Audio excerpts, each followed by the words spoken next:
There is one person you would call at 3 in the morning. Not your mother. Not the one who shares your bed.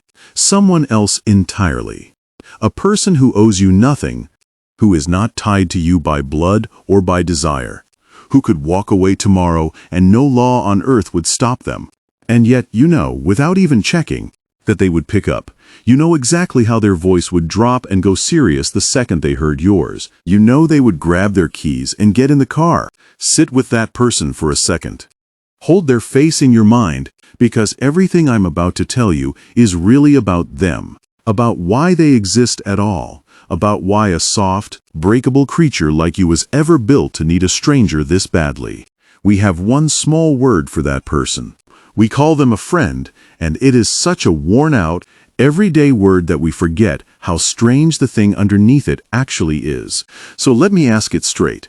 Did a hunter 20,000 years ago have a best friend, one specific person, not family, not a partner, someone they chose and trusted above everyone else in camp?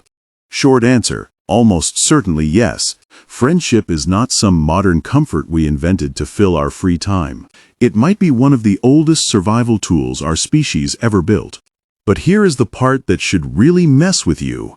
Your friendships, that whole soft, tender web of them, are quietly running on the same ancient wiring a monkey uses to pick lice out of another monkey's fur. That 3 a.m. phone call and the grooming hand in the fur are the same instinct wearing two different outfits. I want to go all the way down into this, because the deeper you dig, the less friendship looks like a nice extra in your life, and the more it looks like a load-bearing wall holding the whole thing up. Later, I will show you why your brain can only truly hold about 150 relationships at once, a number practically carved into your skull by the size of an ancient social world. And I will show you why your 5 closest people sit in their own special slot inside that number, a slot that costs real time and real chemistry to keep filled. Stay with me on this one. It is a story about the past wearing a mask, and the face underneath it is yours. Let us start small and honest. What is a friend, really? Once you strip away all the sentiment, you find something oddly precise. A friend is someone outside your family who you help out even when you do not have to. That is the whole quiet miracle packed into one sentence. Helping family is easy to explain. You share genes, so keeping your sister alive is, in a cold biological sense, keeping copies of yourself alive too. Evolution gets that math instantly. A partner is easy too. You cooperate because together you might raise children. But a friend shares none of your genes and gives you no kids. On paper, helping them looks like a straight-up loss. So why does every single human culture ever studied have friendship in it? Why does it feel like one of the best parts of being alive? The first real answer came from a young biologist named Robert Trivers back in 1971. He gave it a cold, almost beautiful name, reciprocal altruism. The idea is simple and it is ruthless. I help you today when it costs me little and means a lot to you. You help me later when our situations flip. Neither of us is keeping a written tally, but something inside us is quietly keeping score anyway.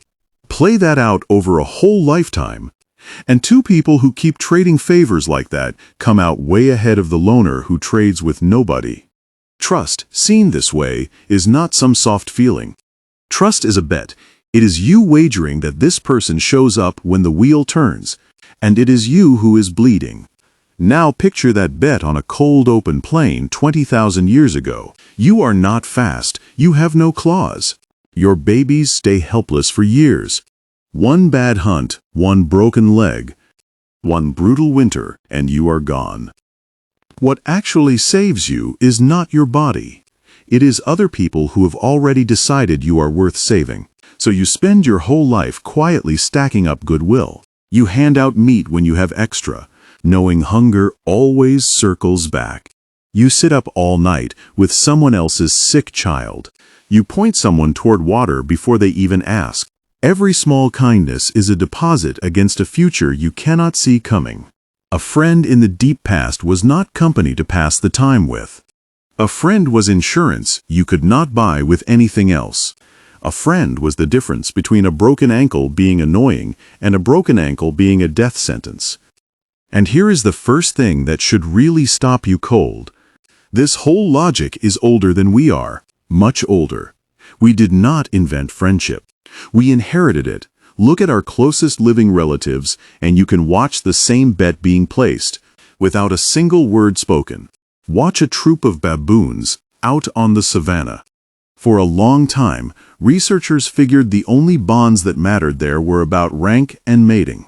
Then, a scientist named Joan Silk looked closer at the females and found something that reads almost like heartbreak and almost like hope at the same time.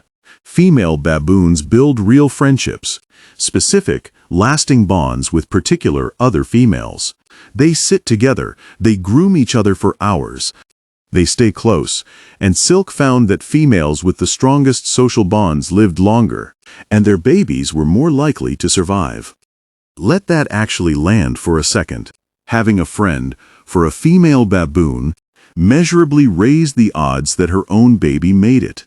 Friendship was not a feeling she happened to enjoy.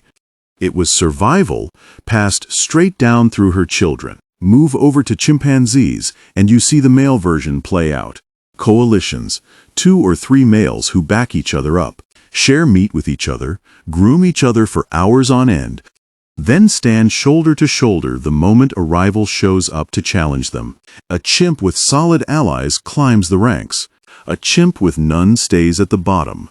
Or worse, these are not brothers necessarily.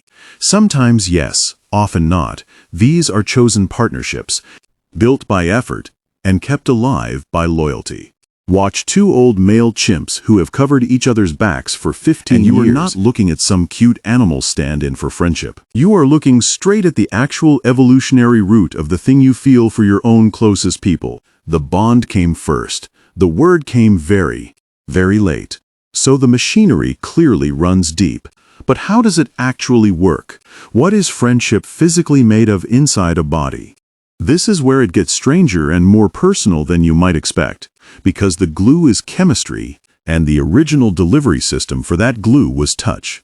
Watch monkeys and apes for any length of time and you will notice something wild.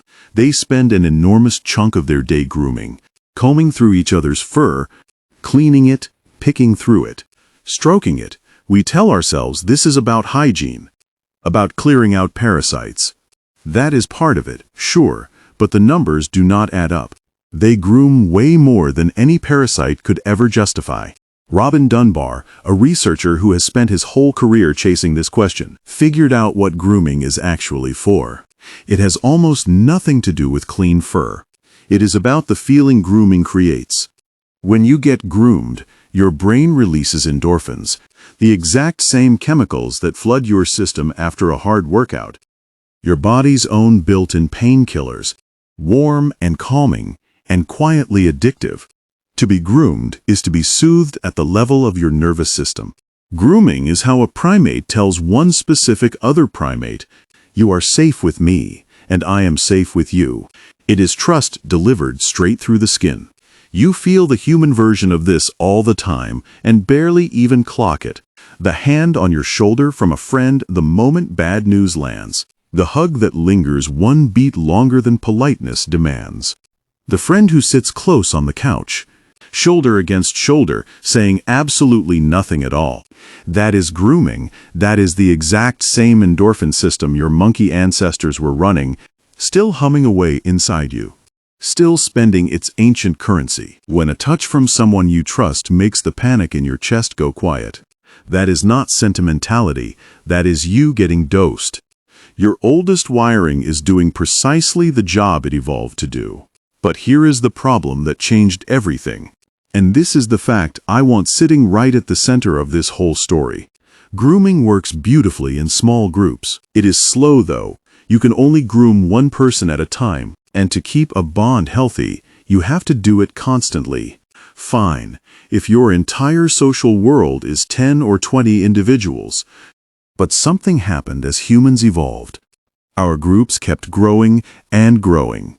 As our ancestors pushed out onto open, dangerous plains, Safety came in numbers, so the numbers climbed, and suddenly there was a crisis of intimacy.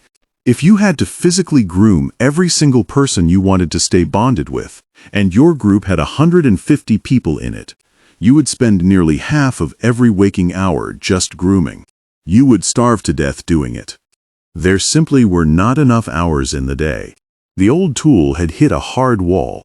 So evolution found a workaround, and that workaround is the entire reason you are a talking animal. Dunbar calls it the grooming to gossip transition, and it might be one of the most beautiful ideas in the whole of human science. If you cannot physically touch everyone, you invent a way to groom people from a distance. You invent a way to groom a whole crowd at once. That invention is language. Not language for facts. Not language for hunting instructions. Language built for connection. We have a name for the everyday version of that. We call it gossip, and we usually say the word with a sneer. But Dunbar means something much bigger by it. The vast majority of human conversation is not about ideas at all. It is about people. Who did what? Who can be trusted? Who is with whom? How are you doing? How am I doing? That endless, warm, low murmur of talk about each other is not idle chatter. It is vocal grooming. It is how you keep dozens of bonds alive at once using your voice instead of your hands. Think about a phone call with your oldest friend. You talk for an hour, and afterward you could not name a single important thing that got decided. Nothing needed to be decided. That was never the point. The point was the sound of your voices going back and forth. The point was the grooming. You hang up feeling held, and at the level of your brain chemistry, that is exactly what happened. Human friendship broke free of the reach of the arm. Suddenly, you could bond with someone across a valley, across a fire, across a phone line, and eventually across the whole planet. And I have to talk about laughter, because laughter is grooming too, and it is one of the most underrated forces running your life. When you really laugh with people, your body dumps another flood of those same endorphins. Shared laughter is a bonding drug that a whole group of humans can trigger together, all at once, in a way no other tool quite manages. This is why the one friend who can make you laugh until you cannot breathe holds a spot nothing else can touch. You are not just enjoying their company. You are being chemically bonded to them in real time by your own brainstem. The evolutionary reason humor exists at all might be exactly this. Laughter is grooming for a crowd. It is how a whole band of humans could soothe each other's nervous systems around one single fire, all together, in the dark. So now we can finally see the shape of the whole thing. Friendship is a bet on the future, made ancient by baboons and chimps, glued together with endorphins, and scaled up by the invention of talk and laughter. Which brings us to the number, the one I promised you, the one hiding inside your own skull. Robin Dunbar started, of all places, with brains. He was comparing different primate species and noticed a clean, almost eerie pattern. The bigger a species' neocortex, that outer thinking layer of the brain, the bigger the social group that species lived in. The relationship was so tight you could nearly predict one from the other. Monkeys with small neocortices lived in small troops. Apes with bigger ones lived in larger, more tangled societies. Brain size and social world size rose together in lockstep. This is the social brain hypothesis, and its claim is honestly staggering once it fully lands. The reason our brains grew so large, the reason you are carrying around this huge, expensive, hungry organ behind your eyes, might not be tools. It might not be hunting. It might be each other. We grew these minds to keep track of one another, to remember who helped whom, who lied, who can be trusted, who is angry with who and why. The human brain, more than anything else, is a machine built for doing relationships. And relationships are hard work. To hold a friendship in your head, you have to track not just the other person, but their feelings about you and their feelings about other people, and what they think you think about them. That is exactly why it is so costly. That is exactly why there is a limit. Dunbar took the pattern from every other primate and did the obvious, bold thing. He plugged in the size of the human neocortex and asked, "What group size does our brain actually predict?" The number that came back was about 150. This is Dunbar's number. It is roughly the maximum number of stable, meaningful relationships one human being can hold at the same time. Not faces you can recognize. That number is far higher.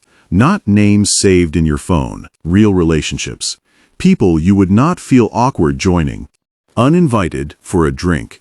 People who genuinely have a spot in your world. And when Dunbar went looking for 150 out in the real world, it kept turning up everywhere.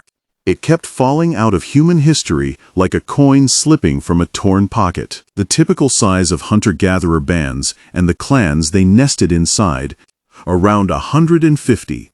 The size of the earliest Neolithic farming villages, about 150. The basic fighting unit of armies, from the Romans right up to today, hovering right around that same figure, because commanders learned over centuries that past that line, a group stops being people who actually know each other and turns into a crowd of strangers who need paperwork just to hold together. The number of people the average person sends holiday cards to, counting every household member, lands around 152. It is in your Christmas list. It has always been in your Christmas list. You have been carrying an ice age around in your address book your whole life, and you never once noticed. But the number is not one flat crowd. And this is the part I find almost unbearably beautiful, the most personal thing the science has to say about you directly. Your 150 is not a circle. It is a series of rings, and they fit inside each other like layers of an onion. And each ring lands on a size that keeps showing up again and again across every culture we look at. At the very outside, the full 150, the whole tribe of your life, people who matter but from a distance. Inside that, a ring of about 50, good friends, the people you would invite to a big party. Inside that, a tighter ring of around 15. The people you would actually call for real support during a real crisis. And right at the center, the smallest ring of all, about 5 people, your inner core, your closest people, your 3 a.m. ring. That number 5 is not random. It is the most demanding, most expensive ring you have, because those bonds need the most grooming, the most time, the most talk, the most touch, the most of that costly endorphin currency just to stay warm. There is only so much of you to spread around, and your innermost 5 soak up an enormous share of it. This is why you cannot have 20 best friends. It is not some failure of your character. It is simply a fact of your architecture. The circle is small because keeping it alive is expensive. It has always been expensive, and there was never enough of any single human to spend on more than a handful. When you feel like you can only truly, deeply hold a few people at the very center of your heart, you are feeling the exact shape of a limit that evolution carved into you on purpose. The 5 is sacred because the 5 is rationed. Now hold that whole structure in your mind, and let me take you somewhere it gets very real. Because if all of this is true, if these bonds really are survival machinery, then 2 things should follow. Losing them should hurt in a way that feels wildly out of proportion to a mere social inconvenience. And that ache should be old, an alarm, not a weakness. Let us actually test that. Let us talk about what happens to a human being who ends up truly alone. The evidence here is not gentle, and I am not going to soften it, because you deserve to know exactly how seriously your body takes this. Chronic loneliness, long-term social isolation, is not just a bad mood you shake off. It is a physical event. It raises the stress hormones running through your blood. It inflames your body from the inside out. It wrecks your sleep and wears down your heart. When researchers finally measured the actual mortality risk of prolonged isolation, the numbers genuinely scared them, because loneliness turned out to sit in the same brutal category as the physical risk factors we already take deadly seriously. A lack of close social bonds can be about as dangerous to a human body as smoking. Read that again.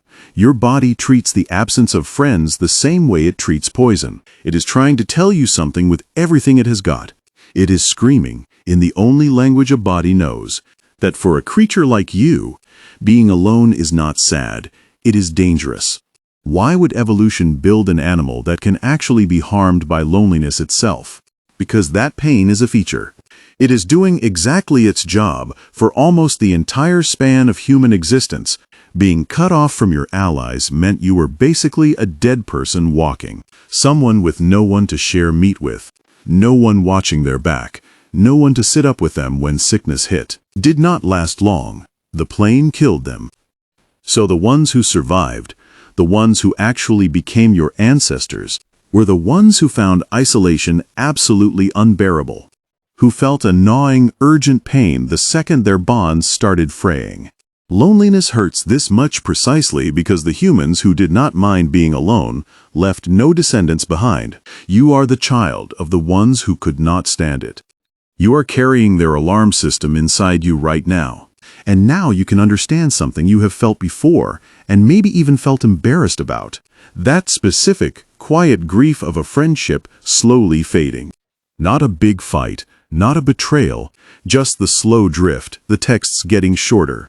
The plans quietly stopping, the person who used to sit in your ring of 5 sliding, without anyone ever deciding it, out toward 15, then 50, then gone completely. You have felt that ache and told yourself it was silly. It is not silly, it is one of the oldest alarms you own. Some part of you, a part far older than your own name, is registering the loss of an ally. And back in the deep time that built that part of you, losing an ally was a real, immediate threat to your life. That grief is not an overreaction. That grief is an ancient instrument doing exactly the job it was built for, mourning a bond that once, quite literally, kept you breathing, which is the moment to reach back into the actual ground and ask whether any of this shows up in the real record of the dead. And it does, faintly, movingly. It really does. Look at the burials. Across the ancient world, we find graves holding more than one person, people laid to rest together, sometimes touching, sometimes arranged with obvious care. Not all of them can be family. Look at the skeletons that tell stories of survival that should have been flat out impossible. A person with a healed broken bone, a serious injury, a disability that would have left them unable to hunt or forage for months. That person did not die, which means for all those months, somebody fed them, somebody carried water to them, somebody physically carried them. In the deep past, a healed injury is basically a fossil of compassion. It is proof, written directly into bone, that this community did not abandon its weakest member. And a huge amount of that care, then just like now, would have flowed along the lines of chosen bonds, not only blood. And look at what moved across the ancient landscape between people who were not related at all. Trade, objects of shell and stone that traveled hundreds of miles, passed hand to hand, far beyond any single group's territory. Those exchange networks were not cold, impersonal markets. They ran entirely on relationships, on named partnerships between real people. We can still see a living echo of it in hunter-gatherer peoples studied in modern times, like the exchange partnerships of the Kalahari, the ex-Raro system of the Sand people, where individuals keep lifelong gift-giving bonds going with specific partners in distant bands. You give your partner a gift. Months or years later, a gift comes back.